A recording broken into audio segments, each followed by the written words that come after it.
Good morning, all of you. Today, in science, chapter number 10, that is respiration in organisms, we will discuss about the long answers of the chapter. So, the first question is differentiate between breathing and respiration. बात करेंगे कि उसके differences की। तो सबसे पहले बात करेंगे रेस्पिरेशन की। It is the process by which digested and absorb food is oxidised to release energy. Respiration एक ऐसी प्रोसेस है जिसमें आपका जो भी फूड आप खाते हो डाइजेस्ट होने के बाद, एब्जॉर्ब होने के बाद वो एनर्जी रिलीज करता है। Secondly, it is a chemical process. जो भी रेस्पिरेशन की प्रोसेस होती है वो इंटरनल प्रोसेस है, इसीलिए वो केमिकल प्रोसेस है जिसमें केमिकल चेंजेस होते हैं बॉडी के अंदर। Talking about the breathing, it is a process of inspiration and expiration of gases for the exchange of oxygen and carbon dioxide in the body।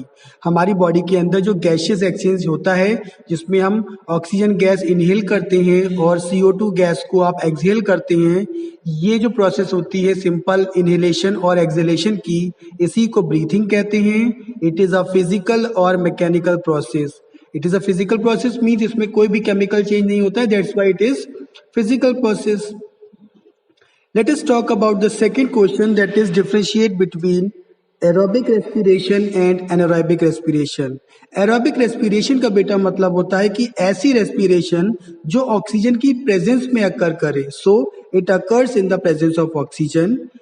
Then this side anaerobic respiration, it occurs in the absence of oxygen, means इसमें oxygen की need नहीं होती है।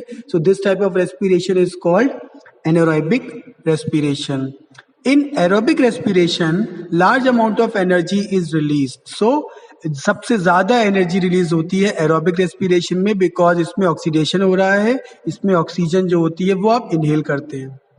Secondly, talking about anaerobic respiration, small amount of energy is release because it occurs in the absence of oxygen.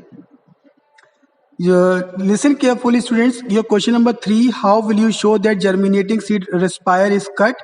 So come to the next question, that is question number 4. What does it saying? Question number 4 देखिए। See the question number 4. So why do we sometimes suffer from muscle cramps while exercising? How can we get relief from this cramp? Exercise करते time आपके जो क्या कहते हैं muscle cramp हो जाता है, वो कभी कभी ऐसा क्यों होता है और हम उससे कैसे रिलीफ पा सकते हैं? ये होता कब है, देखते हैं। When the demand of oxygen is more than the supply. ठीक है, ऑक्सीजन की डिमांड जब ज्यादा हो जाती है सप्लाई से, सप्लाई उतनी नहीं मिल पा रही है आपकी बॉडी को और डिमांड आपकी ऑक्सीजन की बढ़ जाती है। जब आप फिजिकल वर्क या हैवी एक्सरसाइज करते हैं, बॉडी में ज्यादा ऑक्सीजन चाहिए होती है। ऐसे केस में क्या होता है, lactic acid gets deposited in the muscles. तो हमारी बॉडी में क्या होता है, लैक्टिक एसिड का डिपोजिशन शुरू हो जाता है एंड कॉजेस मसल क्रैम्प, जिसकी वजह से हमारे मसल्स क्रैम्प हो जाते हैं, मसल्स ऐंठने लगते हैं, पेन होने लगता है।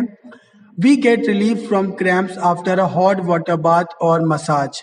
आप इससे रिलीफ पा सकते हैं अगर आप हॉट वाटर बाथ लेते हैं या फिर आप मसाज कराते हैं अपने मसल्स का करते हैं, तो इस केस में क्या होता है, आपको तुरंत रिलीफ मिल सकता है। So it is temporary, don't worry about it, it's just a muscle cramp. और ये अभी होता है जब भी आप हैवी लिफ्टिंग या फिर वेट लिफ्टिंग करते हैं या हैवी एक्सरसाइजेस करते हैं, इस केस में आपके साथ ऐसा होता है, आपकी मसल्स में लैक्टिक एसिड का डिपोजिशन हो जाता है।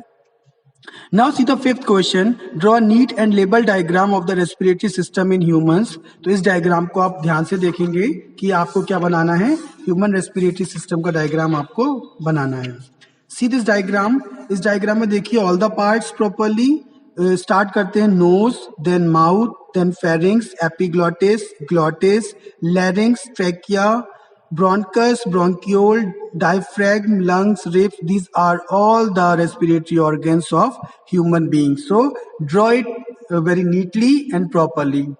So these are the long answers of the chapter number 10, that is respiration in organisms। So complete your work today only so that we can learn also। Okay, thank you and keep revising।